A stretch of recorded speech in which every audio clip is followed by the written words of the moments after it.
প্রাকৃতিক সৌন্দর্যের পাশাপাশি এক অনন্য সাধারণ লোক।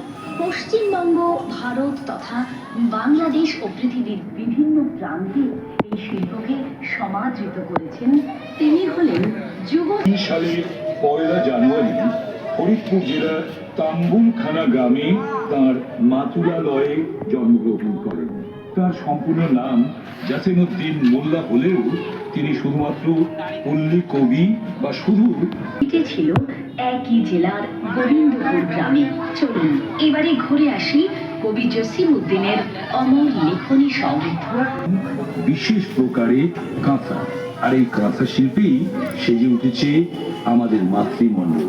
পল্লী কবি জসিমউদ্দিনের অমর হাজার হাজার বছরের ভারতীয় সংস্কৃতির, বিশেষত বাংলার সংস্কৃতি সুতো কিনে এনে কাপড় সেলাই করা হয়।